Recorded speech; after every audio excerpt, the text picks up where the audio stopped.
O sistema Torton também tem uma parte bastante importante relacionada aos modernos conceitos de organização do trabalho. A pergunta é, o número que se obtém aqui de taxa de ocupação máxima 74%, nesse caso da desossa do frango, ele é um número exato? A resposta não. O número é um número aproximado naquilo que significa um modelo. Para que um modelo seja bem construído, em termos de ergonomia, ele tem que incorporar os conceitos modernos de organização do trabalho. E dois conceitos bastante importantes são incorporados no Torton. O primeiro é o conceito de graus de dificuldade e o segundo é o conceito de mecanismos de regulação.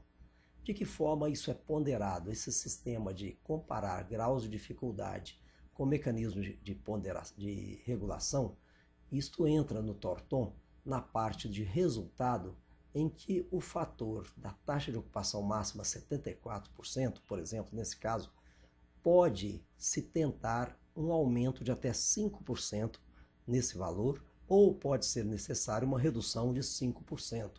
Para isso, nós avaliamos os graus de dificuldade e os mecanismos de regulação. Se um determinado trabalho tiver muitos graus de dificuldade, nós provavelmente teremos que reduzir a taxa de ocupação.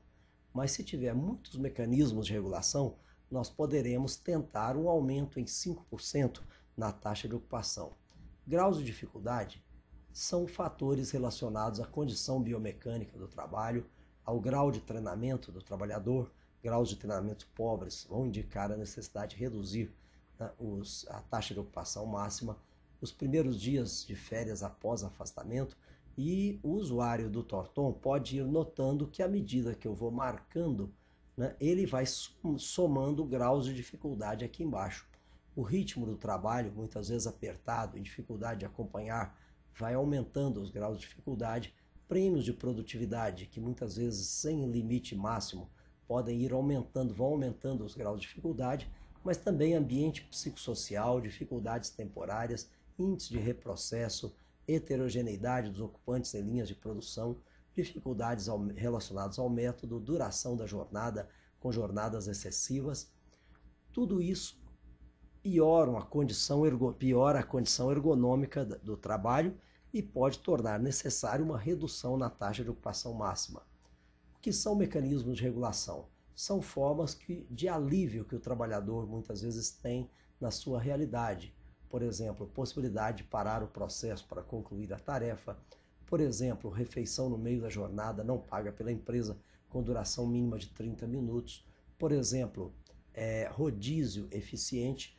Então, o usuário do Torton, ele vai anotando aqui os mecanismos de regulação, e depois isso vai sendo comparado com os graus de dificuldade em que foram apresentados, e ele então vai definir se aceita ou não a ponderação. Quando os mecanismos de regulação são bem acima, o número deles é bem acima dos graus de dificuldade, o sistema sugere que se possa aumentar a tom em 5 pontos. Quando os mecanismos de graus de dificuldade são bem acima dos mecanismos de regulação, o sistema sugere que seja reduzida a taxa de ocupação em 5 pontos, cabendo, no final das contas, ao usuário aceitar ou não aceitar essa ponderação sugerida pelo Torton. Desta forma, o sistema Torton ele faz uma espécie assim de ajuste, sugere um ajuste considerando os conhecimentos mais atuais sobre a organização do trabalho.